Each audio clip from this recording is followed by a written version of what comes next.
Welcome to Leeds academy smart plus. ഇന്ന് നമ്മളുടെ ഫിസിക്സിൻ്റെ നമ്മുടെ ഫസ്റ്റ് ചാപ്റ്ററിൻ്റെ ലാസ്റ്റ് പാർട്ടാണ് ഇനി നമുക്ക് നോക്കാനുള്ളത്. അപ്പോൾ ആ ലാസ്റ്റ് പാർട്ടും കൂടെ കണ്ടിട്ട് നിങ്ങൾക്ക് എന്തെങ്കിലും കമൻസ് ഒക്കെ ഉണ്ടെങ്കിൽ നിങ്ങൾ എഴുതിയിടുക കേട്ടോ. അപ്പോൾ ലൈറ്റിംഗ് എഫക്റ്റ് ഓഫ് ഇലക്ട്രിക് കറണ്ടാണ് ലാസ്റ്റ് ഭാഗം. നമ്മുടെ വൈദ്യുതി പ്രവാഹത്തിൻ്റെ പ്രകാശഫലത്തെക്കുറിച്ച് ഡിസ്കസ് ചെയ്യുന്ന ഒരു പാർട്ടാണിത്. അപ്പോൾ നമ്മൾ കഴിഞ്ഞ ക്ലാസ്സിൽ ഹീറ്റിംഗ് എഫക്റ്റാണ് പഠിച്ചത്. അതിൽ ഏതൊക്കെ ഡിവൈസസ് ഉപയോഗിക്കുന്നു എന്ന് നമ്മൾ പഠിച്ചു. ഇവിടെ നമ്മൾ ലൈറ്റിംഗ് എഫക്റ്റ് ഉപയോഗിക്കുന്ന ഉപകരണങ്ങളെക്കുറിച്ചാണ് നോക്കുന്നത്. അപ്പോൾ വൈദ്യുതിയുടെ പ്രകാശഫലം. അപ്പോൾ ഇതിൽ നമ്മൾ മെയിൻലി ഉപയോഗിക്കുന്ന കുറച്ച് ഡിവൈസസിൻ്റെ പേര് ഞാൻ അവിടെ കൊടുത്തിട്ടുണ്ട്. ഏതൊക്കെയാണ് ഉപകരണങ്ങളുടെ പേരാണത്? ഇൻകാൻഡസൻറ്റ് ലാമ്പ്, ഡിസ്ചാർജ് ലാമ്പ്, LED ബൾബൊക്കെ നമ്മൾ എന്തിനു ഉപയോഗിക്കും? ലൈറ്റിംഗ് എഫക്റ്റിന് വേണ്ടി ഉപയോഗിക്കും. ഇൻകാൻഡസൻറ്റ് ലാമ്പ് അല്ലെങ്കിൽ ഡിസ്ചാർജ് ലാമ്പ്, അതേപോലെ LED ബൾബ്. ഇതൊക്കെ നിങ്ങൾക്കറിയാം. സാധാ ഉപയോഗിക്കുന്ന ബൾബുകളൊക്കെ എന്താ ചെയ്യുന്നത്? ഇലക്ട്രിക്കൽ എനർജിയെ ലൈറ്റ് എനർജിയാക്കി മാറ്റുകയാണ് ചെയ്യുന്നത്. അപ്പോൾ ഇലക്ട്രിക്കൽ ഊർജ്ജത്തെ പ്രകാശ ഊർജ്ജമാക്കി മാറ്റുന്ന ഡിവൈസസിനെയാണ് നമ്മളിതിൽ പഠിക്കുന്നത്. അപ്പോൾ ഇൻകാൻഡസൻറ്റ് ലാമ്പ് അല്ലെങ്കിൽ ഫിലമെൻറ്റ് ബൾബ് എന്ന് പറയും. അതിലൊക്കെ എന്താ സംഭവിക്കുന്നത്? ഈ ഇലക്ട്രിക്കൽ ഊർജ്ജത്തെ പ്രകാശ ഊർജ്ജമാക്കി മാറ്റുകയാണ് ചെയ്യുന്നത്. അപ്പോൾ ആദ്യം നമുക്ക് ഈ ഇൻകാൻഡസൻറ്റ് ലാമ്പ് അല്ലെങ്കിൽ ഫിലമെൻറ്റ് ബൾബ് നോക്കാം. അപ്പോൾ ഇൻകാൻഡസൻറ്റ് ലാമ്പിൽ അതിൻ്റെ മെയിൻ ഭാഗങ്ങളായിട്ട് വരുന്നത്, അതിന് കുറച്ച് പാർട്സ് ഉണ്ട്. അതിൻ്റെ ചിത്രമൊക്കെ കണ്ടാൽ നിങ്ങൾക്ക് മനസ്സിലാവും. അതിലെന്തൊക്കെയുണ്ട്? ഒരു ഗ്ലാസ് കവറുണ്ട്, ഗ്ലാസ് കവചമുണ്ട്, പിന്നെ ഒരു കോപ്പർ വയറുണ്ട്, ചെമ്പ് കമ്പിയുണ്ട്, പിന്നെ ഫിലമെൻ്റ് ആണ് അതിനുള്ളത്. അതിൻ്റെ നടുക്കിൽ ആ ചെമ്പ് കമ്പിയിലേക്ക് കണക്ട് ചെയ്തിരിക്കുന്ന, അങ്ങനെ രണ്ട് ചെമ്പ് കമ്പിയാണെങ്കിൽ ഇത് തമ്മിൽ കണക്ട് ചെയ്യുന്ന ഒരു ഫിലമെൻ്റ് നിങ്ങൾക്ക് കാണാം. അപ്പോൾ ഇതാണ് ഇതിൻ്റെ 3 പാർട്ട് എന്ന് പറയുന്നത്. ഒന്ന് ഗ്ലാസ് കവർ, കോപ്പർ വയർ, പിന്നെ ഈ ഫിലമെൻറ്റ്. പക്ഷേ നമ്മൾ നേരത്തെയൊക്കെ മെയിൻ പാർട്ട് പഠിക്കുന്ന പോലെ ഇതിനും പ്രധാനപ്പെട്ട ഭാഗം എന്ന് പറയുന്നത് ഈ ഫിലമെൻ്റ് ആണ്. ഓക്കെ, ഫിലമെൻ്റ് ഇല്ലെങ്കിൽ അതൊരു ബൾബാകില്ല. ഫിലമെൻ്റ് എപ്പോൾ നശിച്ചു പോകുന്നു അപ്പോൾ ആ ബൾബിൻ്റെ പവർ അങ്ങ് പോകും. ഫിലമെൻ്റ് ആണ് നമ്മുടെ ബൾബിൻ്റെ മെയിൻ പാർട്ട്. അതുകൊണ്ട് തന്നെയാണ് അതിന് ഫിലമെൻ്റ് ബൾബ് എന്ന് പറയുന്നത്. ഇൻകാൻഡസൻറ്റ് ലാമ്പിന് ഫിലമെൻ്റ് ബൾബ് എന്നും കൂടെ പേരുണ്ട്. ഫിലമെൻ്റ് ആണ് അതിൻ്റെ മെയിൻ ഭാഗം. അപ്പോൾ ഈ ഫിലമെൻ്റ് ഉണ്ടാക്കിയിരിക്കുന്നത് എന്തുകൊണ്ടാണ്? ടങ്സ്റ്റൺ വെച്ചിട്ടാണ് ഈ ഫിലമെൻ്റ് ഉണ്ടാക്കിയിരിക്കുന്നത്. Filament is made up of tungsten കൊണ്ട് നിർമ്മിച്ചിരിക്കുന്ന ഒരു സാധനമാണ് ഫിലമെൻ്റ്. അങ്ങനെയാണെങ്കിൽ why tungsten is used to make filament? എന്തുകൊണ്ടാണ് ഈ ടങ്സ്റ്റൺ നമ്മൾ ഫിലമെൻ്റ് നിർമ്മിക്കാൻ ഉപയോഗിക്കുന്നത്? അല്ലെങ്കിൽ ഈ ടങ്സ്റ്റൻ്റെ പ്രത്യേകത വേറെ ഒരു മെറ്റൽ ഉപയോഗിക്കാതെ ടങ്സ്റ്റൺ ഉപയോഗിക്കാനുള്ള കാരണം എന്താണ്? അല്ലെങ്കിൽ എന്താണ് ടങ്സ്റ്റൻ്റെ പ്രത്യേകതകൾ എന്നാണ് നിങ്ങൾക്ക് നെക്സ്റ്റ് നോക്കാനുള്ളത്. അപ്പോൾ നോക്കൂ, അതിൻ്റെ പ്രത്യേകതകളാണ് ഈ 4 എണ്ണം. ആ 4 എണ്ണം ഇമ്പോർട്ടൻ്റ് ആണ്. ഈ 4 പോയിന്റ്സ് എന്തൊക്കെയാണ് അതിൻ്റെ പ്രത്യേകത? ഹൈ റെസിസ്റ്റിവിറ്റി, ഉയർന്ന റെസിസ്റ്റിവിറ്റിയാണ്. ഹൈ മെൽറ്റിംഗ് പോയിന്റ്, ഉയർന്ന ദ്രവണാങ്കം. പിന്നെ ഹൈ ഡക്റ്റിലിറ്റി, ഉയർന്ന ഡക്റ്റിലിറ്റി. പിന്നെ ability to emit white light in white hot condition. Ability to emit white light in white hot condition. അതായത് നല്ല ധവളപ്രകാശം, വെള്ള വെളിച്ചം പുറത്തേക്ക് വിടാനുള്ള കഴിവാണ്. നല്ല ചുട്ടുപഴുത്ത അവസ്ഥയിൽ വെള്ള വെളിച്ചം അതിന് പുറത്തേക്ക് വിടാൻ ഉള്ള കഴിവ് ഈ ടങ്സ്റ്റൺ ഉണ്ട്.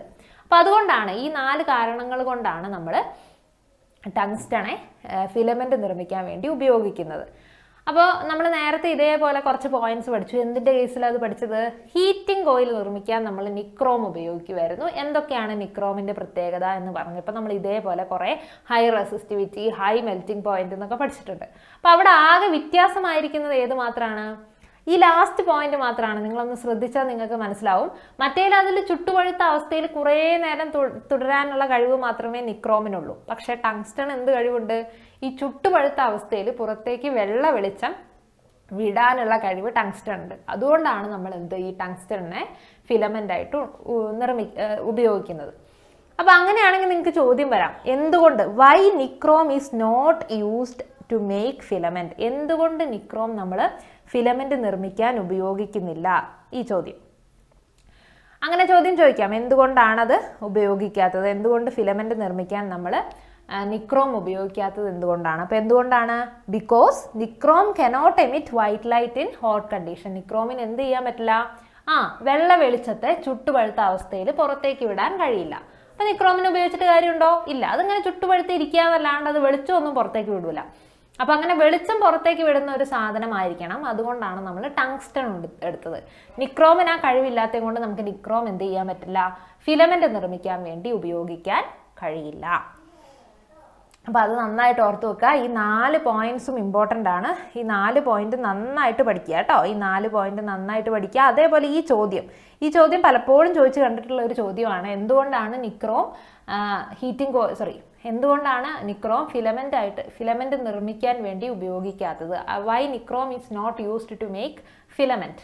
അപ്പോൾ ആ ക്വസ്റ്റ്യൻ്റെ ആൻസർ ഞാൻ അതേപോലെ തന്നെ കൊടുത്തിട്ടുണ്ട്. അങ്ങനെ തന്നെ എഴുതിയാൽ മതി. കാരണം എന്താ, ടങ്സ്റ്റണ് പുറത്തേക്ക് നിക്രോമിന് പുറത്തേക്ക് വെള്ള വെളിച്ചം വിടാനുള്ള കഴിവില്ല. അതുകൊണ്ടാണ് നമ്മൾ നിക്രോം ഉപയോഗിക്കാത്തത് എന്ന് പഠിച്ചു വെക്കുക.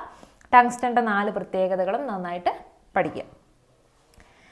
ഇനി കുറച്ച് കാര്യം കൂടെ നമ്മൾ ഇൻകാൻഡസൻ ബൾബ് പറയുമ്പോൾ പറയാനുണ്ട്. ഈ ഇൻകാൻഡസൻ ബൾബിൻ്റെ ഉള്ളിൽ അതിന് കുറച്ച് ഗ്ലാസ് കവറൊക്കെ ഉണ്ടല്ലേ, അതിങ്ങനെ തുറന്നൊന്നും വെച്ചിരിക്കുകയല്ല, ഒരു ഗ്ലാസ് കവർ വെച്ച് മൂടിയിരിക്കുകയാണ്. അപ്പോൾ അതിൻ്റെ ഉള്ളിലേക്ക് എന്ത് ചെല്ലില്ല? വായു ചെല്ലില്ല. അപ്പോൾ അത് ഉണ്ടാക്കണ സമയത്ത് പുറത്തു നിന്നുള്ള വായു ഒക്കെ അതിൽ നിന്ന് വലിച്ചെടുത്ത് കളഞ്ഞിട്ടാണ് ഈ ഗ്ലാസ് കവർ വെച്ചിട്ട് ഇതിനെ മൂടുന്നത്. അപ്പോൾ ഈ വായു വലിച്ചെടുത്ത് കളഞ്ഞു കഴിഞ്ഞാൽ പിന്നെ അതിൽ വായു ഒന്നും ഉണ്ടാവില്ല. അപ്പം അങ്ങനെയുള്ള സാധനം, അങ്ങനെ വായുവിനെ നമ്മൾ വലിച്ചെടുത്ത് കളയുന്നതിനെയാണ് നമ്മൾ ഇവാക്വേഷൻ എന്ന് പറയുക. ഇവാക്വേറ്റഡ്, നിങ്ങൾക്ക് അവിടെ ഒരു വേർഡ് കാണാം, ഇവാക്വേറ്റഡ്, അല്ലെങ്കിൽ വായു ശൂന്യമാക്കുക എന്ന് കാണാം. വായു ശൂന്യമാക്കുക അല്ലെങ്കിൽ ഇവാക്വേറ്റ് ചെയ്യുക എന്ന് പറഞ്ഞു കഴിഞ്ഞാൽ എയറിനെ മൊത്തമായിട്ട് വലിച്ചു കളയുക എന്നാണ്. അപ്പോൾ എയർ അതിൻ്റെ ഉള്ളിൽ ഉണ്ടായിരിക്കില്ല. അപ്പോൾ അങ്ങനെ ഇവാക്വേറ്റ് ചെയ്യുന്നത് എന്തുകൊണ്ടാണ് എന്ന് ചോദിക്കാൻ ചാൻസ് ഉണ്ട്. Why incandescent bulbs are evacuated? എന്തുകൊണ്ടാണ് ഫിലമെന്റ് ബൾബുകൾ അല്ലെങ്കിൽ ഇൻകാൻഡസൻ ബൾബ് നമ്മൾ വായു ശൂന്യമാക്കുന്നത്? എന്തിനു വേണ്ടിയിട്ടാണ്? അതിൻ്റെ ഉള്ളിൽ ഈ ടങ്സ്റ്റൺ ഉപയോഗിച്ചിട്ടാണ് ഫിലമെന്റ് നിർമ്മിച്ചത്, നിങ്ങൾക്കറിയാം അല്ലേ. ഈ ടങ്സ്റ്റൺ ഓക്സിജനുമായിട്ട് ചേർന്ന് കഴിഞ്ഞാൽ ഓക്സിഡേഷൻ സംഭവിച്ചിട്ട് അത് കത്തിപ്പോകും. അപ്പോൾ അങ്ങനെ ഓക്സിഡേഷൻ സംഭവിക്കാതിരിക്കാൻ വേണ്ടിയിട്ടാണ് നമ്മൾ എന്ത് ചെയ്യുന്നത്? വായു ശൂന്യമാക്കുന്നത് അല്ലെങ്കിൽ ഇവാക്വേറ്റ് ചെയ്യുന്നത്. So the bulbs are evacuated to avoid oxidation of tungsten. ടങ്സ്റ്റൻ്റെ ഓക്സിഡേഷൻ തടയാൻ അല്ലെങ്കിൽ ഓക്സീകരണം തടയാൻ വേണ്ടിയിട്ടാണ് നമ്മൾ എന്ത് ചെയ്യുന്നത്? അതിനെ വായു ശൂന്യമാക്കുന്നത്. ഇനി രണ്ടാമത് ഒരു പ്രത്യേകത എന്താണെന്ന് വെച്ചാൽ, നമ്മളിങ്ങനെ വായു ശൂന്യമാക്കിയതിന് ശേഷം അതിലേക്ക് കുറച്ച് പ്രഷറൊക്കെ കിട്ടാൻ വേണ്ടിയിട്ട് നമ്മൾ നൈട്രജൻ അല്ലെങ്കിൽ ഇനേർട്ട് ഗ്യാസിനെ നിറയ്ക്കും. ഇനേർട്ട് ഗ്യാസ് എന്ന് പറഞ്ഞാൽ എന്താ? അലസവാതകങ്ങൾ നിറയ്ക്കും. നമ്മൾ ഈ ബൾബിലേക്ക് നിറയ്ക്കും. എന്തുകൊണ്ടാണ് നമ്മൾ ഈ അലസവാതകങ്ങൾ അല്ലെങ്കിൽ നൈട്രജൻ ഇതിലേക്ക് നിറയ്ക്കുന്നത് എന്ന് ചോദ്യം ചോദിക്കാം നിങ്ങൾക്ക്. എന്തുകൊണ്ടാണ്? കാരണം nitrogen is filled in bulb to avoid vaporisation of tungsten. എന്തിനു വേണ്ടിയിട്ടാണ്? വേപ്പറൈസേഷൻ തടയാൻ വേണ്ടിയിട്ടാണ്. വേപ്പറൈസേഷൻ അല്ലെങ്കിൽ ബാഷ്പീകരണം തടയാൻ വേണ്ടിയിട്ടാണ്. എന്താണ് ഈ വേപ്പറൈസേഷൻ അല്ലെങ്കിൽ ബാഷ്പീകരണം? ഏതെങ്കിലും ഒരു വസ്തുവിനെ നമ്മളിങ്ങനെ പുറത്ത് കുറച്ച് കാലം വെക്കാമെന്ന് വിചാരിച്ചു. അപ്പോൾ അത് സ്വന്തം ആവിയായിട്ട് പോവുകയാണെങ്കിൽ, ഗ്യാസ് ആയിട്ട് മാറുകയാണ്. ഇപ്പം നമ്മുടെ വെള്ളം തിളച്ച ആവിയായിട്ട് പോവില്ലേ, അതേപോലെ ഏതെങ്കിലും ഒരു വസ്തു ഇങ്ങനെ വെച്ച് കഴിഞ്ഞാൽ ആവിയായിട്ടത് പോവുകയാണെങ്കിൽ അതിനെയാണ് നമ്മൾ വേപ്പറൈസേഷൻ എന്ന് പറയുക. അപ്പോൾ ഈ ടങ്സ്റ്റണും നമ്മൾ വെറുതെ ഇങ്ങനെ വെച്ച് കഴിഞ്ഞാൽ അത് എന്ത് ചെയ്യും? ഈ വേപ്പറൈസ് ചെയ്ത് പോവും, ബാഷ്പീകരണം സംഭവിച്ചു പോകും. അപ്പം അങ്ങനെ ബാഷ്പീകരണം സംഭവിക്കാതിരിക്കാൻ, അത് തടയാൻ വേണ്ടിയിട്ടാണ് നമ്മൾ എന്ത് നിറയ്ക്കുന്നത്? നൈട്രജൻ അല്ലെങ്കിൽ അലസവാതകങ്ങളൊക്കെ നമ്മൾ ഈ ബൾബിൽ നിറയ്ക്കുന്നത്. അപ്പോൾ അതും കൂടെ ഓർത്ത് വെക്കുക. അത് ക്വസ്റ്റ്യൻ ആയിട്ട് തന്നെ ചോദിക്കും. Why bulb is evacuated? എന്തുകൊണ്ടാണ് വൈ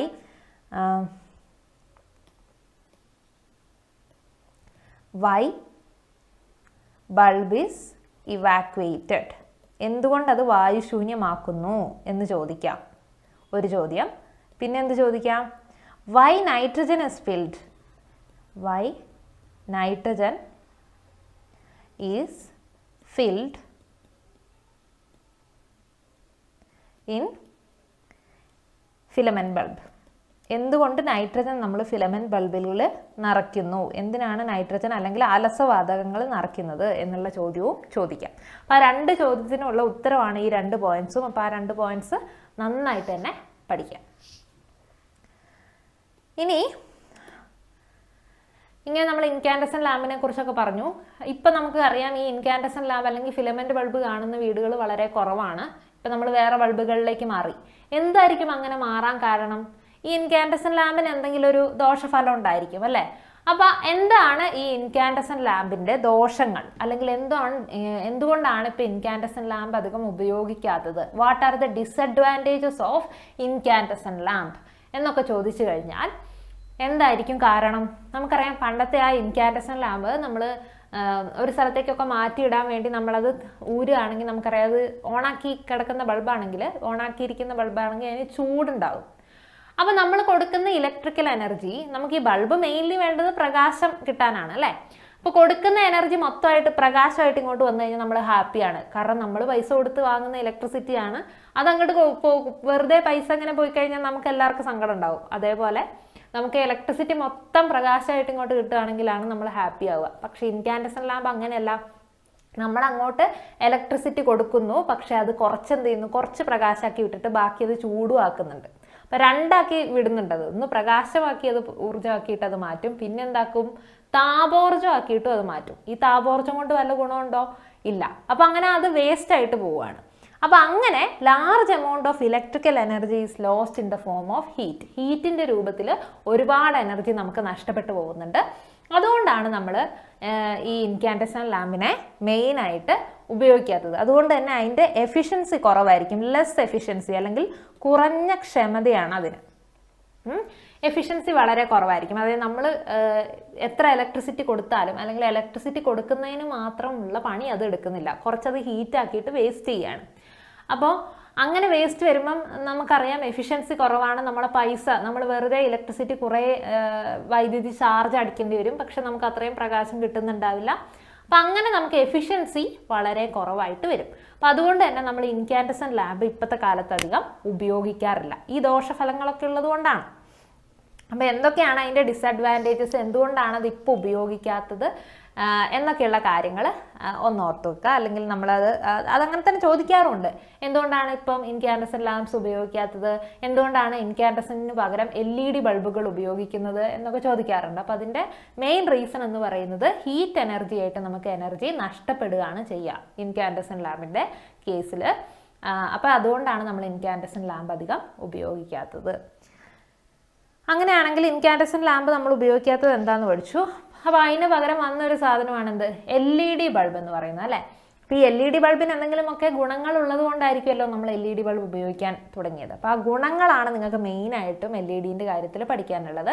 അപ്പോൾ ഗുണങ്ങളിലേക്ക് പോകുന്നതിന് മുന്നേ എന്താണ് ഈ LED ഫുൾ ഫോം എന്താണ് എന്നെപ്പോഴും അറിഞ്ഞിരിക്കേണ്ട ഒരു കാര്യമാണ്. LED എന്ന് പറയുമ്പോൾ നമുക്ക് അതിൻ്റെ ഫുൾ ഫോം എന്താണെന്ന് അറിയണ്ടേ. എന്താണ് LED full form? Light emitting diode എന്നാണ് പറഞ്ഞത്. LED എന്ന് പറഞ്ഞു കഴിഞ്ഞാൽ ലൈറ്റ് എമിറ്റിംഗ് ഡയോഡാണ്. എന്താണ് ലൈറ്റ് എമിറ്റിംഗ് ഡയോഡ് എന്നാണ് LED. ലൈറ്റ് എമിറ്റ് ചെയ്യുന്ന ഒരു ഡയോഡാണ് LED. അപ്പം ലൈറ്റ് എമിറ്റിംഗ് ഡയോഡ്. ഇനിയാണ് അതിൻ്റെ പ്രത്യേകതകൾ, അല്ലെങ്കിൽ അതിൻ്റെ ഗുണങ്ങൾ, പെക്യുലാരിറ്റീസ്. അതിൻ്റെ ഗുണങ്ങളെന്ന് പറയാം, അല്ലെങ്കിൽ പ്രത്യേകതകൾ എന്ന് പറയാം, അല്ലെങ്കിൽ നമുക്ക് എന്ത് പറയാം, എന്തുകൊണ്ടാണ് നമ്മൾ LED ഉപയോഗിക്കാൻ കാരണം, ഇൻകാൻഡസെന്റ് ലാമ്പിന് പകരം എന്തുകൊണ്ട് LED ചൂസ് ചെയ്യുന്നു എന്നൊക്കെ ക്വസ്റ്റ്യൻ ചോദിച്ചു കഴിഞ്ഞാൽ നിങ്ങൾക്ക് ഈ പോയിന്റ്സ് പഠിച്ചു വെച്ച് കഴിഞ്ഞാൽ, ഈ പോയിന്റ്സ് ഒരുപാട് പോയിന്റ്സ് ഞാനിവിടെ കൊടുത്തിട്ടുണ്ട്, അതിൽ ഏതെങ്കിലും ഒന്ന് എഴുതിയാലും മതി. ഏതെങ്കിലും ഇപ്പം 3 മാർക്കിൻ്റെ ക്വസ്റ്റ്യൻ ആണെങ്കിൽ 3 മാർക്കിന് 3 പോയിന്റ്സ് പഠിച്ചു വെക്കുക. മിനിമം ഒരു 4 പോയിന്റ്സ് എങ്കിലും പഠിച്ചു വെക്കുക. 4 മാർക്കിൻ്റെ ചോദ്യം വരെ മാക്സിമം വരുള്ളൂ അല്ലേ. അപ്പം 4 എണ്ണം എന്തായാലും പഠിച്ചു വെക്കാം. എന്താണ്, കുറഞ്ഞ പവർ മതി, less power is needed, power കുറവ് മതി. പിന്നെന്താണ്, no filament, so no loss in the form of heat. അതിന് ഫിലമെൻ്റ് ഇല്ല, അതുകൊണ്ട് തന്നെ ഫിലമെൻ്റ് ആണ് ഈ ഹീറ്റിനെയും കൂടെ ഉണ്ടാക്കുന്നത് ഇൻകാൻഡസെന്റ് ലാമ്പിൽ. അപ്പോൾ ഫിലമെൻ്റ് ഇല്ലാത്തത് കൊണ്ട് തന്നെ ഇവിടെ ഹീറ്റ് എനർജി ഒന്നും ഉണ്ടാക്കുന്നില്ല. അതുകൊണ്ട് നമുക്ക് ഹീറ്റിൻ്റെ രൂപത്തിലുള്ള ഊർജ്ജ നഷ്ടമൊന്നും ഇവിടെ സംഭവിക്കുന്നില്ല, താപത്തിൻ്റെ രൂപത്തിലുള്ള ഊർജ്ജ നഷ്ടം ഇവിടെ ഉണ്ടായിരിക്കില്ല. ഇനി എന്താണ്, there is no mercury, so it is not harmful to the environment. അപ്പോൾ ഇവിടെ മെർക്കുറിയും ഇല്ല. മെർക്കുറി എന്ന് പറയുന്ന ഒരു കെമിക്കലാണ്. ചില ബൾബുകളിലൊക്കെ നമ്മൾ ഇങ്ങനെ കെമിക്കൽസ് നിറയ്ക്കും. അപ്പോൾ ഇവിടെ ഈ LED ബൾബിൻ്റെ കേസിൽ അങ്ങനെ ഒരു കെമിക്കൽ നിറയ്ക്കുന്നില്ല. കെമിക്കൽ നിറയ്ക്കാത്തത് കൊണ്ട് തന്നെ, പ്രത്യേകിച്ച് മെർക്കുറി പോലെയുള്ള കെമിക്കൽ നിറയ്ക്കാത്തത് കൊണ്ട് തന്നെ അത് നമ്മളെ എൻവയോൺമെൻറ്റിന്, നമ്മളെ പരിസ്ഥിതിക്കൊന്നും ഒരു ദോഷവും ചെയ്യുന്നില്ല. So there is no mercury, so it is not harmful to the environment. ഇനി അതുകൊണ്ട് തന്നെ എന്താണ്, ഈ നമ്മൾ കൊടുക്കുന്ന ഇലക്ട്രിക്കൽ എനർജി അത് ഫിലമെൻ്റ് ഒന്നും ഇല്ലാത്തത് കൊണ്ട് ഹീറ്റാക്കി മാറ്റുന്നില്ല. അപ്പോൾ മൊത്തം എന്താണ്, നമുക്ക് ലൈറ്റായിട്ട് കിട്ടും. അതായിരുന്നു നമ്മൾ ആവശ്യം അല്ലേ. കൊടുക്കുന്ന പൈസയ്ക്ക് നമുക്ക് കാര്യം നടക്കണം. അപ്പോൾ നമ്മൾ കൊടുക്കുന്ന ഇലക്ട്രിസിറ്റി മൊത്തം അത് എന്താക്കി മാറ്റുന്നുണ്ട്, ലൈറ്റാക്കി മാറ്റുന്നുണ്ട്. അതുകൊണ്ട് തന്നെ ഉയർന്ന ക്ഷമതയാണ്, ഹൈ എഫിഷ്യൻസിയാണ് അതിനുള്ളത്. പിന്നെന്താണ്, ലോങ്ങവിറ്റി എന്ന് പറഞ്ഞു കഴിഞ്ഞാൽ കൂടുതൽ കാലം നിലനിൽക്കാനുള്ള കഴിവുണ്ട്. മറ്റേ ഇൻകാൻഡസെന്റ് ലാമ്പിനെയൊക്കെ വെച്ച് നോക്കുമ്പോൾ LED ബൾബിന് കുറച്ച് കാലം കൂടെ അത് എന്ത് ചെയ്യും, നിലനിൽക്കും. ഒരു ബൾബൊക്കെ വാങ്ങിച്ചാൽ നമുക്ക് 1 കൊല്ലം അല്ലെങ്കിൽ ഒരു 1.5 കൊല്ലമൊക്കെ തന്നെ ഉപയോഗിക്കാൻ കഴിയും. അപ്പോൾ കുറച്ച് കാലം കൂടെ നിലനിൽക്കാനുള്ള കഴിവ് LED ബൾബിന് ഉണ്ട്. പിന്നെ എന്താണെന്ന് വെച്ചാൽ ഈ LED ബൾബ് നമുക്ക് ഏത് കളറിൽ വേണമെങ്കിലും ഉണ്ടാക്കാം. കുറേ കളേഴ്സിൽ അവൈലബിൾ ആണ് LED ബൾബ്സ്. അപ്പോൾ ഇത്രയാണ് LED-ൻ്റെ ഗുണങ്ങൾ എന്ന് പറയുന്നത്. അപ്പോൾ ഈ ഗുണങ്ങൾ നിങ്ങൾ എന്തായാലും പഠിച്ചു വെക്കുക. അതേപോലെ LED-യുടെ ഫുൾ ഫോം എന്താണെന്നും പഠിച്ചു വെക്കുക. അപ്പോൾ നമുക്ക് ഞാൻ പറഞ്ഞു വിവിധ തരത്തിൽ ചോദ്യങ്ങൾ ചോദിക്കാം. എന്ത് ചോദ്യം വന്നാലും പ്രിപ്പയർഡ് ആയിരിക്കാം, മനസ്സിലാക്കി വെക്കുക കാര്യങ്ങൾ. അപ്പോൾ അത്രയാണ് നിങ്ങൾക്ക് ലൈറ്റിംഗ് എഫക്റ്റ് കൊണ്ട് പഠിക്കാനുള്ളത്. അപ്പോൾ ആ ലൈറ്റിംഗ് എഫക്റ്റിൽ വരുന്ന മെയിൻലി നമുക്ക് ഇൻകാൻഡസെന്റ് ലാമ്പും അതിൻ്റെ പ്രത്യേകതകളും പിന്നെ LED ബൾബും അതിൻ്റെ പ്രത്യേകതകളുമാണ്. ഇത് രണ്ടും നന്നായിട്ട് തന്നെ പഠിക്കുക കേട്ടോ. ഓക്കെ, അപ്പോൾ നമുക്ക് ബാക്കി നെക്സ്റ്റ് ചാപ്റ്റർ ആണ് ഇനി നമുക്ക് ബാക്കിയുള്ളത്, സെക്കൻഡ് ചാപ്റ്റർ. അപ്പോൾ സെക്കൻഡ് ചാപ്റ്ററുമായിട്ട് നമുക്ക് നെക്സ്റ്റ് ക്ലാസ്സിൽ കാണാം. അതുവരെ ബൈ ആൻഡ് താങ്ക് യു.